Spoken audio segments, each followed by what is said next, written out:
Le commis d'agent de change. Peu de temps après mon mariage, j'avais acheté une succession de médecins dans le quartier de Paddington.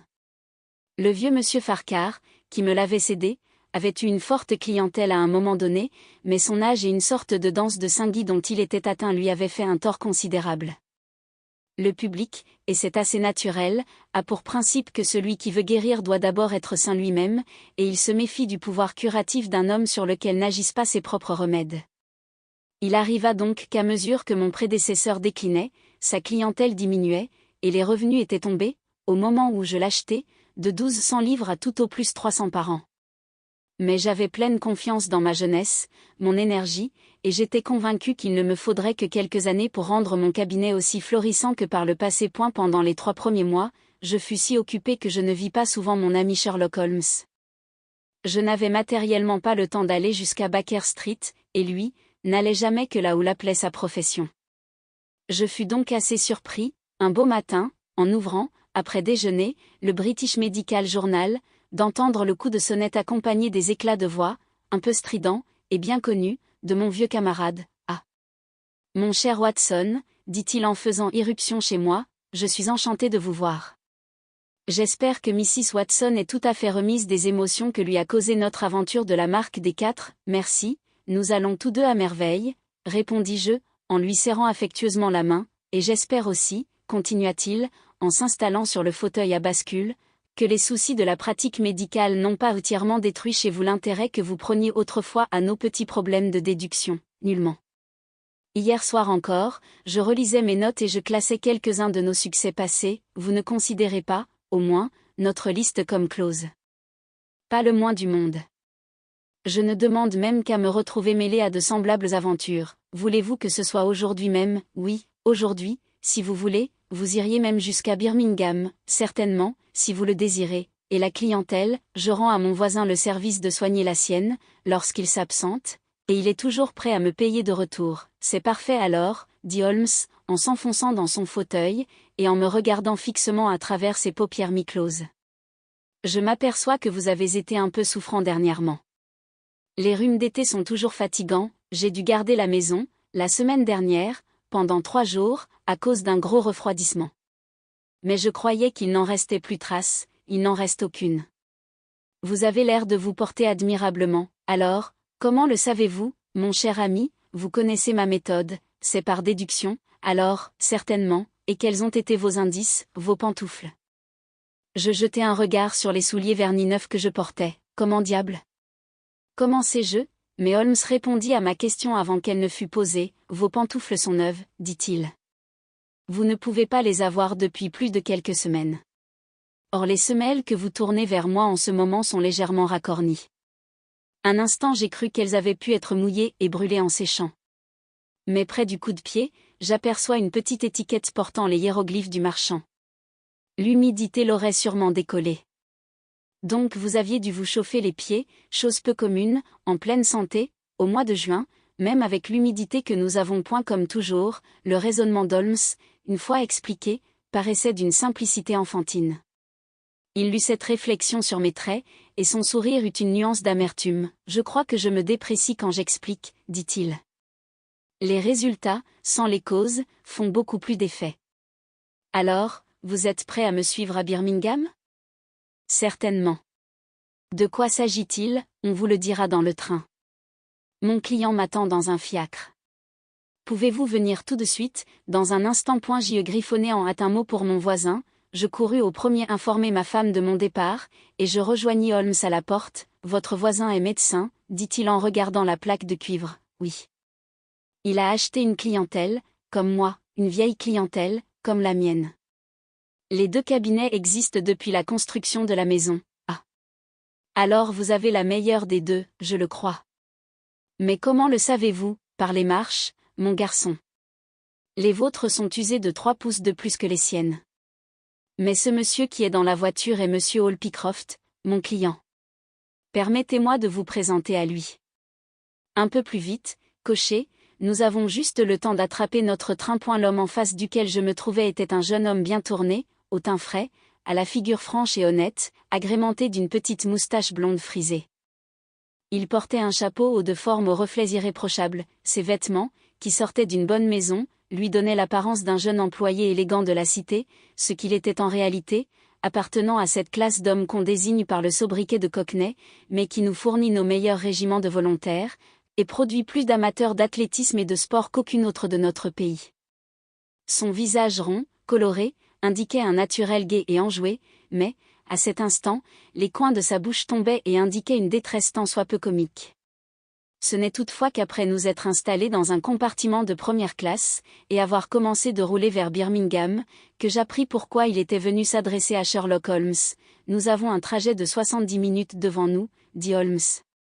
Je vous demanderai, monsieur Hall Pycroft, d'exposer à mon ami votre intéressante affaire, exactement comme vous me l'avez raconté, et avec encore plus de détails, si c'est possible. Je ne serai pas fâché d'entendre une fois de plus la série des événements qui se sont succédés. C'est une de ces affaires, Watson, qui peut présenter de l'intérêt, comme aussi le contraire, mais qui, au moins, offre certaines particularités de ce genre original qui vous attire autant que moi.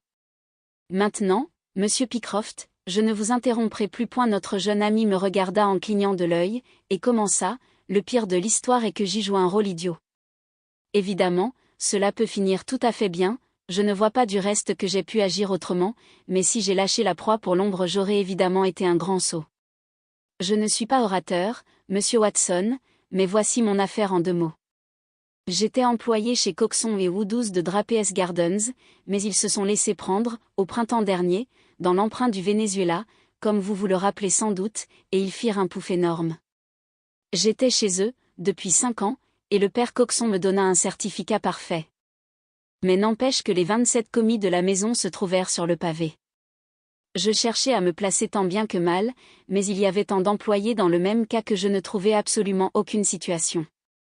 Je gagnais 3 livres par semaine chez Coxon, et j'en avais économisé environ 70, mais j'en vis bientôt la fin. J'étais au bout de mon rouleau, et commençais à n'avoir plus de quoi acheter même des enveloppes et des timbres-poste pour répondre aux annonces. J'avais usé mes chaussures à monter et à descendre les escaliers des bureaux où je m'étais présenté, et je me trouvais aussi peu avancé qu'au premier jour. Enfin, je découvris une demande d'emploi chez Mawson et Williams, les grands agents de change de Lombard Street. Je suppose que le monde de la bourse n'est pas tout à fait dans vos cordes, mais je puis vous assurer que c'est à peu près la plus grosse maison de Londres. On ne devait répondre à l'annonce que par lettre. J'envoyai mes certificats et ma demande, mais sans grand espoir. Par retour du courrier, on me répondait que si je voulais venir le lundi suivant, je pourrais prendre mon service sur l'heure, pourvu que mon aspect fût satisfaisant. Personne ne sait comment ces choses-là s'arrangent. On prétend que le directeur puise dans le tas et prend la première lettre qui se présente. De toute façon, mon tour était venu cette fois, et je n'ai jamais été plus heureux de ma vie. On m'offrait 1 livre de plus par semaine que chez Coxon, pour un travail à peu près identique. Et maintenant j'arrive à la partie bizarre de l'affaire. J'habitais en Garnie, du côté de Hampstead, 17 Potter's Terrace. Je fumais tranquillement, le soir de ce même jour où je venais de trouver une place, quand arrive ma propriétaire avec une carte au nom de monsieur Arthur Pinet, agent financier. Je ne connaissais pas cet individu, et je ne pouvais m'imaginer le but de sa visite, mais cependant je dis à la femme de faire entrer ce visiteur. C'était un homme de taille moyenne, cheveux noirs, yeux noirs, barbe noire, le nez légèrement allumé.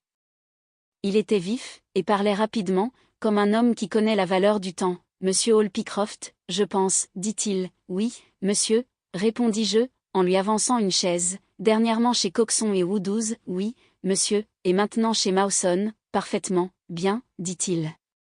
Voici, j'ai entendu dire des choses extraordinaires sur votre capacité financière. Vous vous rappelez Parker, qui était chef de bureau chez Coxon? Il ne tarissait pas en éloges sur vous. Je fus flatté du compliment. J'avais toujours passé au bureau pour un des meilleurs employés, mais je ne m'imaginais pourtant pas être devenu célèbre dans la cité. Vous avez une bonne mémoire, dit-il. Assez bonne, répondis-je, modestement. Êtes-vous resté en contact avec le marché depuis que vous n'avez plus de place? Oui. Je lis les cours de la bourse tous les matins. Ah. Cela montre une vraie vocation. Voilà comment on arrive. Vous me permettez de vous pousser une colle, voulez-vous? Voyons.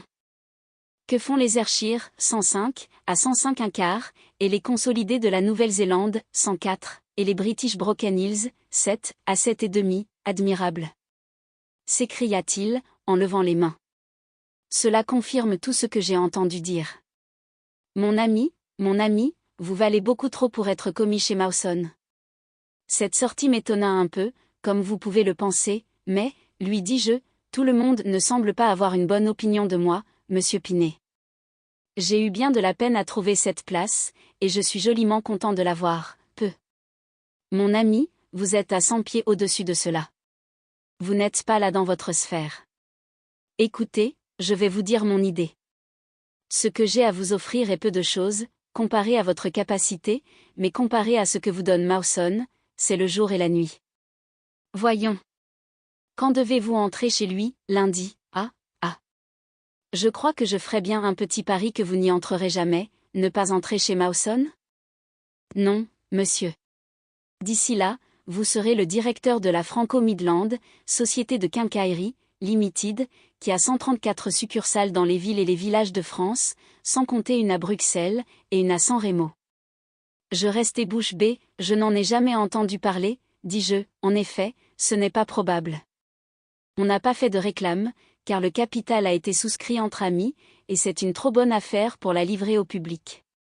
Mon frère, Harry Pinet, en est le promoteur, et entre au comité, après la répartition, comme directeur général. Il sait que j'ai beaucoup de connaissances dans la cité, et il m'a demandé de lui trouver dans des conditions raisonnables un homme capable, un homme jeune, énergique, ayant le feu sacré. Parker m'a parlé de vous, et c'est ce qui m'amène ici. Nous ne pouvons vous offrir que la médiocre somme de 500 livres pour commencer, 500 livres par an. M'écriai-je, seulement pour commencer, mais vous aurez une commission générale de 1 paie. Sans sur toutes les affaires faites par votre entremise, et, croyez-moi, cela fera plus que votre salaire, mais je n'entends rien à la quincaillerie, bon, mon garçon, vous savez compter. La tête me brûlait, je ne pouvais rester en place. Mais tout à coup je fus pris d'un doute qui vint jeter une douche froide sur mon agitation. Je dois être franc avec vous, lui dis-je. Mawson ne me donne que 200 livres, mais Mawson, c'est sûr. Tandis que, en vérité, je sais si peu de choses sur votre société que, très fort, s'écria-t-il, extasié. Vous êtes juste l'homme qu'il nous faut. Ne vous laissez pas embobiner, et vous aurez joliment raison. Tenez, voici un billet de 100 livres, si vous croyez pouvoir faire affaire avec nous, vous pouvez le mettre dans votre poche à titre d'avance sur votre salaire. Parfait, alors quand dois-je entrer? Soyez à Birmingham demain, à 1 heure, fit-il. Voici une lettre que vous remettrez à mon frère. Vous le trouverez au numéro 126B, de Corporation Street, où sont les bureaux provisoires de la société. Il faut qu'il confirme votre nomination, mais, de vous à moi, c'est chose faite, vraiment, je ne sais comment vous exprimer ma reconnaissance, monsieur Pinet, du tout, mon garçon. Vous n'avez que ce que vous méritez. Il reste 1 ou 2 détails de pure forme à régler. Vous avez du papier là? Veuillez écrire, je consens à devenir directeur de la Franco-Midland, société de quincaillerie, Limited, au appointement minima de 500 livres sterling. Je fis ce qu'il me demandait, et il mit le papier dans sa poche, et enfin, pour terminer, dit-il, que comptez-vous faire au sujet de Mawson? Dans ma joie j'avais complètement oublié Mawson, je vais envoyer ma démission, c'est justement ce que je désire que vous ne fassiez pas. J'ai eu une dispute à propos de vous avec le directeur de chez Mawson. J'étais allé lui demander des renseignements, et il a été très désagréable, m'a accusé de vous détourner de la maison, etc., à la fin je me suis fâché. Si vous voulez de bons employés, il faut les payer un bon prix, lui ai-je dit. Il préférera probablement notre petit salaire à celui, très supérieur cependant, que vous lui offrez, répliqua-t-il. Je vous parie 5 livres, dis-je, que quand il aura eu mon offre, vous n'entendrez seulement plus parler de lui. Acceptez, dit-il, nous l'avons tiré du ruisseau, et il ne nous lâchera pas si facilement. Ce sont ses propres paroles, l'impudent personnage. M'écriai-je. Je ne l'ai jamais vu, pourquoi aurais-je des égards pour lui? Je ne lui écrirai certes pas, puisque tel est votre désir, bon. C'est chose promise, dit-il en se levant. Eh bien. Je suis enchanté d'être si bien tombé pour mon frère. Voici votre avance de 100 livres, et voici la lettre. Notez l'adresse, 126 B, Corporation Street, et rappelez-vous que votre rendez-vous est à 1h demain. Bonsoir, je vous souhaite toute la chance que vous méritez. Point. Voilà tout ce qui s'est passé entre nous, autant que je puis m'en souvenir. Vous pouvez vous imaginer, docteur, combien j'étais heureux de ce coup de bonne fortune. Je restai la moitié de la nuit éveillé, à me réjouir dans mon fort intérieur, et le lendemain je partais pour Birmingham par un train qui me permettait d'arriver un peu avant l'heure de mon rendez-vous. Je déposai mes paquets à un hôtel de New Street, et me rendis à l'adresse qui m'avait été donnée. J'étais en avance d'un quart d'heure, mais peu importait. Le numéro 126 B était au fond d'un corridor situé entre deux grandes boutiques et qui aboutissait à un escalier tournant en pierre. Cet escalier donnait accès à de nombreux appartements, loués comme bureaux à des sociétés ou à des particuliers exerçant des professions libérales. Les noms des locataires étaient peints sur le mur au bas de l'escalier, mais je n'y pus découvrir le nom de la Franco-Midland, Société de Quincaillerie, Limited. Je restais là perplexe et anxieux, me demandant si je n'avais pas été victime d'une fumisterie, quand survint un homme qui m'adressa la parole. Il ressemblait énormément à celui que j'avais vu la veille au soir. Même tournure, même voix, mais il était complètement rasé et ses cheveux étaient moins foncés. « Êtes-vous monsieur Hall Pycroft » demanda-t-il. « Oui. »« Ah. Je vous attendais, mais vous êtes un peu en avance. J'ai reçu ce matin un mot de mon frère, qui chante vos louanges. Je cherchais précisément votre bureau. Nous n'avons pas encore fait inscrire notre nom, car nous n'avons loué ces bureaux provisoires que la semaine dernière. Montez avec moi, et nous allons causer ensemble. » Je le suivis jusqu'au sommet d'un escalier qui n'en finissait plus, et il m'introduisit enfin dans deux petites pièces mansardées, sans tapis, ni rideaux, et toutes poussiéreuses. Je m'étais imaginé un grand bureau avec des tables bien astiquées et des files d'employés, comme j'en avais vu chez mes patrons et dames. Je regardais avec un certain étonnement les deux chaises et la misérable table de bois blanc qui, avec un livre de caisse et un panier à papier, formait tout l'ameublement de cette chambre. « Ne vous effarouchez pas, monsieur Pycroft, » me dit mon nouveau patron, en voyant la tête que je faisais. Rome n'a pas été bâtie en un jour, nous avons un gros capital à notre disposition, mais nous ne cherchons pas à jeter de la poudre aux yeux. Asseyez-vous donc et donnez-moi votre lettre. Je la lui tendis, et il la lut avec attention. « Vous semblez avoir fait une profonde impression sur mon frère Arthur, dit-il, et je sais qu'il n'est pas mauvais juge. Il ne jure que par Londres, et moi par Birmingham, mais pour une fois, je suis de son avis. Vous pouvez donc vous considérer comme définitivement engagé. Quelles seront mes fonctions ? Vous dirigerez le grand dépôt de Paris, qui doit alimenter de faïence anglaise les magasins de nos 134 agents en France. Les achats seront terminés d'ici à une semaine, et en attendant vous resterez à Birmingham, et vous trouverez moyen de vous occuper. Comment ? Pour toute réponse, il prit un gros livre rouge dans un tiroir. Voici un bottin de Paris, indiquant les professions à la suite des noms. Emportez-le chez vous et faites-moi une liste de tous les marchands de quincaillerie, avec leur adresse. Cela nous sera de la plus grande utilité, mais il doit exister des listes par catégorie, il n'y en a pas de bien faites. Elles sont établies sur un système différent d'une autre. Attelez-vous à ce travail et donnez-moi ces listes, lundi, à midi. Au revoir, monsieur Pycroft, si vous continuez à montrer du zèle et de l'intelligence, vous verrez que la société se comportera bien vis-à-vis de vous. Je rentrai à mon hôtel, le gros livre sous le bras, en proie à tout un conflit de sentiments. D'un côté, j'étais définitivement engagé, et j'avais 100 livres dans ma poche. Mais de l'autre, l'aspect du bureau, l'absence de nom sur le mur, et d'autres détails qui étaient faits pour étonner un homme habitué aux affaires, me donnaient une fâcheuse impression sur la position de mes chefs. Enfin, quoi qu'il pût arriver, j'avais mon argent, je me mis donc résolument au travail. J'y consacrai tout mon dimanche, et cependant, le lundi, je n'en étais encore qu'à l'âche. Je retournai voir mon chef, et le trouvai dans les mêmes pièces dénudées. Il me dit de continuer jusqu'à mercredi, et de revenir ensuite. Mercredi, je n'avais pas encore fini, et j'en eus jusqu'au vendredi, c'est-à-dire hier. Alors j'apportai mon travail à monsieur Harry Pinet. « Je vous remercie infiniment, dit-il. Je crains de n'avoir pas tout d'abord suffisamment apprécié ce travail. Il me sera extrêmement utile, il m'a pris beaucoup de temps, dis-je. Cela fait, je vous demande cette fois une liste des maisons d'ameublement, car elles vendent toutes de la faïence. Très bien, venez demain soir à 7 heures, et dites-moi comment cela marche. Ne vous éreintez pas. Une couple d'heures au DS Music Hall, dans la soirée, ne vous fera pas de mal, après tout ce travail, ajouta-t-il en riant et je m'aperçus alors que sa deuxième dent à gauche était assez mal horrifiée. Cela m'impressionna fâcheusement. Sherlock Holmes se frottait les mains joyeusement, et moi, je regardais notre client avec stupeur. Vous pouvez paraître surpris, docteur, dit ce dernier, mais voici la chose. En causant avec l'autre individu à Londres, j'avais remarqué, quand il avait ri parce que je renonçais à entrer chez Mawson, qu'il avait cette même dent horrifiée de la même façon.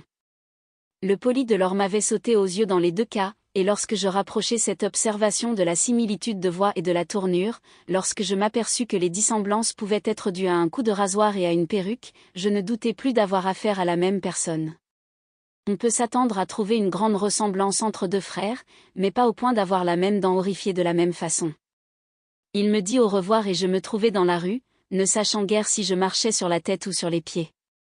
Je rentrai à l'hôtel, me plongeai la tête dans l'eau froide et tâchai de réfléchir.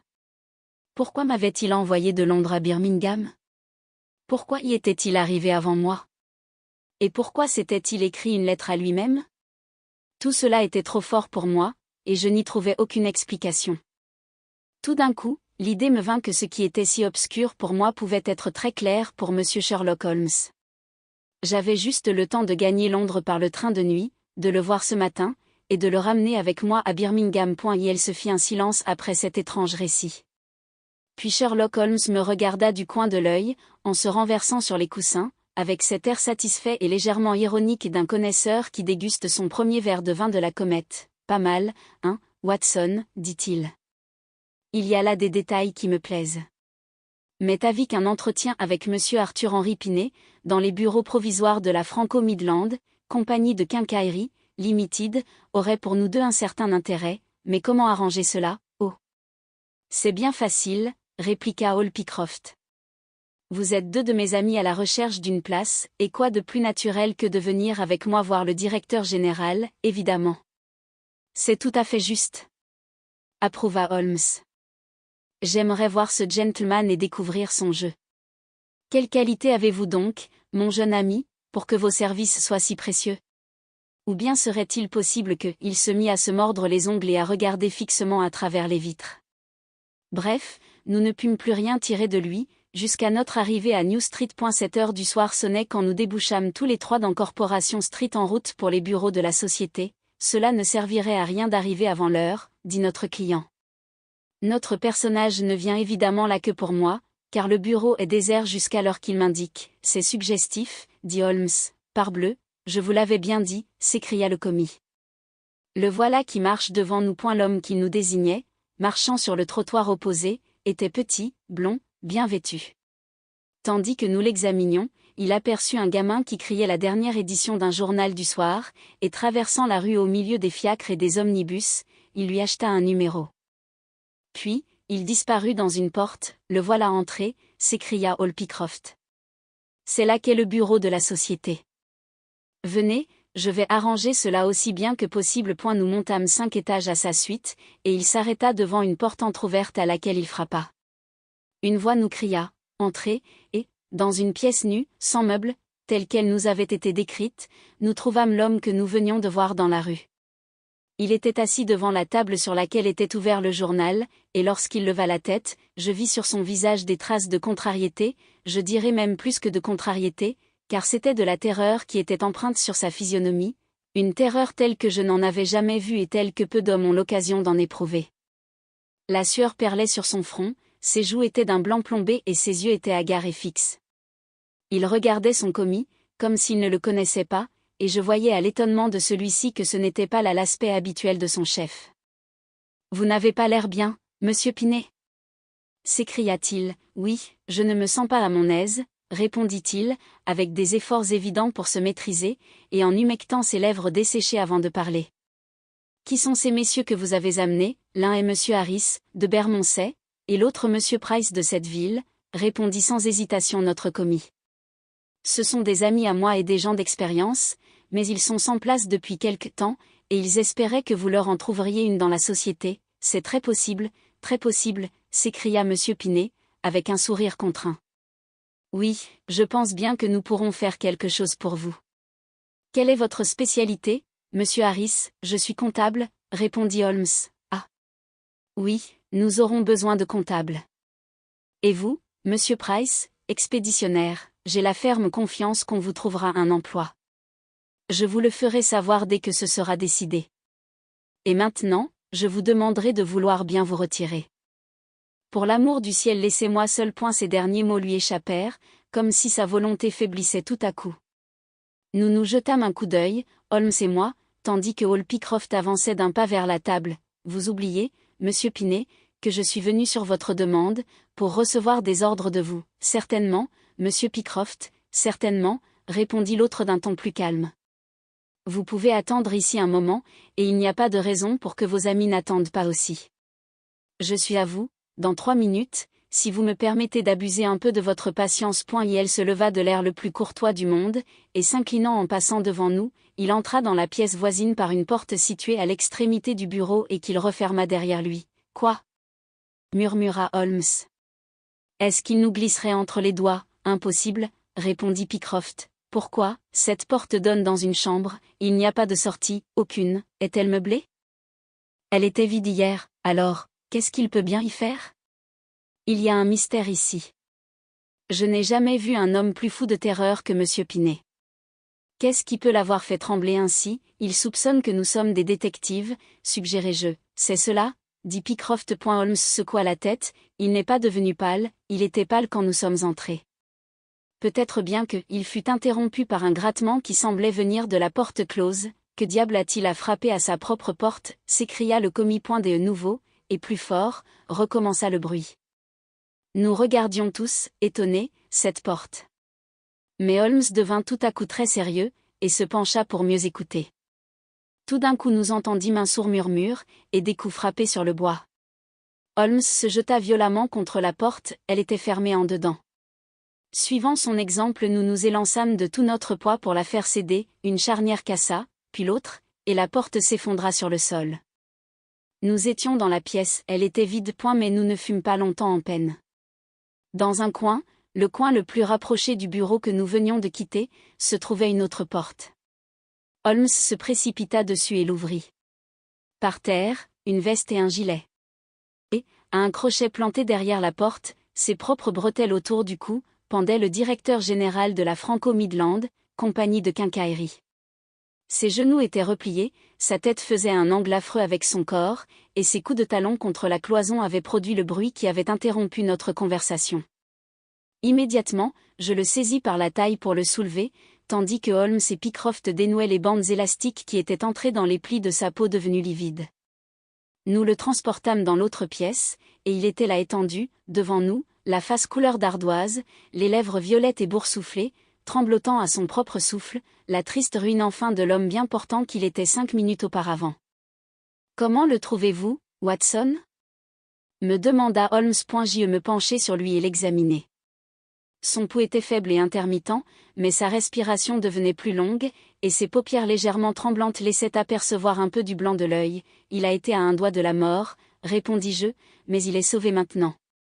Ouvrez donc la fenêtre, et passez-moi la carafe. Je défis son col, lui versai de l'eau fraîche sur la figure, et fit manœuvrer ses bras, jusqu'à ce qu'il eût une respiration normale. Ce n'est plus qu'une question de temps, dis-je en me relevant. Holmes, debout près de la table, avait les mains enfoncées dans ses poches, et la tête baissée. Nous devrions faire venir les gens de la police, dit-il, et pourtant j'avoue que je préfère leur présenter à leur arrivée tous les éléments de l'affaire.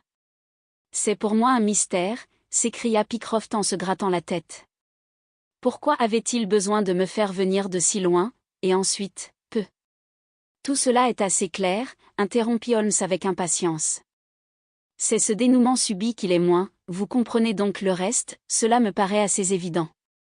Qu'en dites-vous, Watson? Je dois avouer que je ne suis pas bien fixé, dis-je en haussant les épaules. Non, vraiment. Mais si vous reprenez les choses au commencement, il ne peut y avoir qu'une solution. Laquelle? Eh bien, tout roule sur 2 points. Le premier est d'avoir fait écrire à Pycroft la déclaration qu'il consentait à entrer dans cette société bizarre. Ne voyez-vous pas combien ceci est suggestif? Non, je ne saisis pas. Allons, pourquoi la leur fallait-il, cette déclaration? Ce n'est pas au point de vue à faire, car les conditions se font plus souvent verbalement, et il n'y avait aucune raison sérieuse pour faire exception à cette règle. Ne voyez-vous pas, mon jeune ami, qu'ils avaient un grand intérêt à obtenir un spécimen de votre écriture, et qu'ils n'avaient pas d'autre moyen de l'avoir, et pourquoi, justement? Pourquoi? Quand nous aurons répondu à cette question, notre problème sera bien près d'être résolu. Pourquoi? Il ne peut y avoir qu'une raison plausible, quelqu'un voulait apprendre à imiter votre écriture, il lui en fallait donc avant tout un spécimen. Et maintenant si nous passons au second point, nous constatons qu'il ne fait que confirmer le premier. Ce point est la requête que vous fit Pinet de ne pas envoyer votre démission, mais de laisser le directeur de cette importante maison dans la certitude qu'un certain Hall Pycroft, qu'il n'avait jamais vu, viendrait à son bureau le lundi matin. Mon Dieu, s'écria notre client, quel imbécile j'ai été.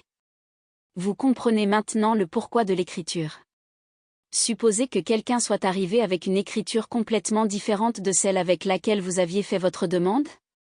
La mèche aurait été éventée. Mais dans l'intervalle le gredin avait appris à vous imiter, et sa position alors était sûre, car je présume que personne dans le bureau ne vous avait jamais vu, pas une âme, très bien. Évidemment, il était de la plus extrême importance de vous empêcher de revenir sur votre décision, et aussi de vous éviter tout contact avec qui que ce fût pouvant certifier que votre double était installé chez Mawson. On vous donna donc une jolie avance sur vos appointements, et on vous expédia dans le Midland, et là on vous donna assez de travail pour vous empêcher d'aller à Londres, où vous auriez pu découvrir la supercherie. Tout cela est très simple, mais pourquoi cet homme a-t-il prétendu être son propre frère? Oh! C'est également très clair. Il est certain qu'ils ne sont que deux là-dedans. L'autre joue votre personnage au bureau. Celui-ci vous engagea et puis trouva qu'il ne pouvait vous donner un patron qu'en mettant une troisième personne dans le complot, ce qui ne pouvait lui convenir. Il changea son apparence du mieux qu'il put, et conta que la ressemblance que vous ne pourriez manquer d'observer serait attribuée à un air de famille. Sans le hasard heureux de la dent horrifiée, vos soupçons n'auraient probablement jamais été éveillés. Hall Pycroft agita ses poings fermés. « Seigneur !» s'écria-t-il, pendant qu'on se jouait de moi ainsi, qu'aura fait cet autre Hall Pycroft chez Mawson? Et maintenant, monsieur Holmes, à quoi nous résoudre? Que me conseillez-vous? Il faut télégraphier à Mawson, il ferme à midi le samedi. Cela ne fait rien, il peut y avoir un gardien ou un concierge, oh oui. Ils ont un gardien permanent à cause de l'importance des dépôts qu'ils reçoivent. Je me rappelle l'avoir entendu dire dans la cité, très bien, nous allons lui télégraphier, et savoir si tout va bien, et s'il y a au bureau un commis de votre nom. Tout cela est parfait, mais ce que je ne m'explique pas, c'est pourquoi, à notre vue, un des gredins s'est pendu derrière la porte, le journal. J'ai mis une voix rauque derrière nous. L'homme s'était mis sur son séant, il était pâle et hagard, mais la raison commençait à lui revenir, et ses mains frottaient nerveusement la large bande rouge qui marquait son cou, le journal. Parbleu, s'écria Holmes au comble de l'agitation. Quel idiot j'ai été! Je pensais tellement à notre visite que l'idée du journal ne m'est jamais venue. Le secret est sûrement à la pointe et elle l'étendit sur la table, et un cri de triomphe sortit de ses lèvres. Regardez, Watson. C'est un journal de Londres, une des premières éditions de l'Evening Star. Voici ce que nous cherchons. Voyez les manchettes, crime dans la cité. Meurtre chez Mawson et Williams. Gigantesque tentative de vol, arrestation du coupable. Tenez, Watson, nous sommes tous aussi pressés d'en connaître les détails, veuillez donc en faire la lecture à haute voix. D'après la place donnée dans le journal à cette nouvelle, il était évident que c'était à Londres l'événement du jour. Voici ce que disait le journal: une audacieuse tentative de vol, accompagnée d'assassinat, et suivie de la capture du criminel, a été commise cet après-midi dans la cité. Depuis quelque temps, Mawson et Williams, les agents de change bien connus, ont en dépôt des valeurs s'élevant ensemble à beaucoup plus d'1 million de livres sterling. En raison de cette lourde responsabilité, dont il sentait tout le poids, le directeur avait fait l'achat de coffres-forts du système le plus perfectionné, et un gardien armé restait nuit et jour dans les bâtiments. Il paraît que la semaine dernière un nouveau commis, appelé Hall Pycroft, avait été engagé. Il n'était autre que Bedington, le fameux faussaire et cambrioleur qui, avec son frère, avait tout récemment purgé une condamnation à 5 années de prison. Par une manœuvre encore mal définie, il était parvenu à obtenir, sous un faux nom, cette place dans les bureaux, position qui lui a permis de se procurer les empreintes des différentes clés et de connaître la pièce où se trouvent les coffres-forts avec leurs positions respectives. Les commis partent toujours de chez Mawson à midi, le samedi. Le sergent Tuzon, de la police de la cité, fut donc assez surpris de voir un individu, portant un sac de voyage en sortir à 1h20. Ses soupçons ainsi éveillés, il suivit l'homme, et aidé de l'agent de police Pollock, réussit, malgré une résistance désespérée, à l'arrêter. On constata aussitôt un vol d'une audace et d'une importance incroyables. Près de 100 000 livres en actions de chemin de fer américain, et en valeurs minières et valeurs d'autres compagnies furent trouvés dans le sac. L'examen des bureaux amena la découverte du cadavre du malheureux gardien, replié sur lui-même et fourré dans le plus grand des coffres-forts, où on ne l'aurait trouvé que lundi prochain sans l'intelligente initiative du sergent Tuzon.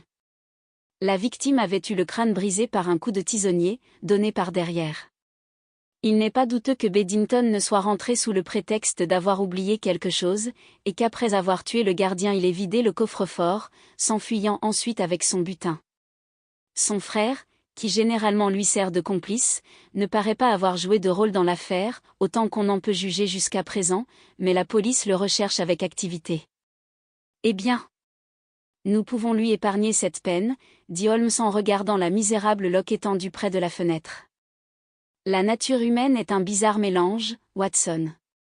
Vous voyez qu'un scélérat et un assassin peut inspirer à son frère une affection telle, que celui-ci cherche à se suicider, en apprenant que l'autre va être pendu. Enfin, nous n'avons pas de voie à suivre. Le docteur et moi nous resterons de garde ici, et vous monsieur Pycroft, vous aurez la bonté d'aller prévenir la police.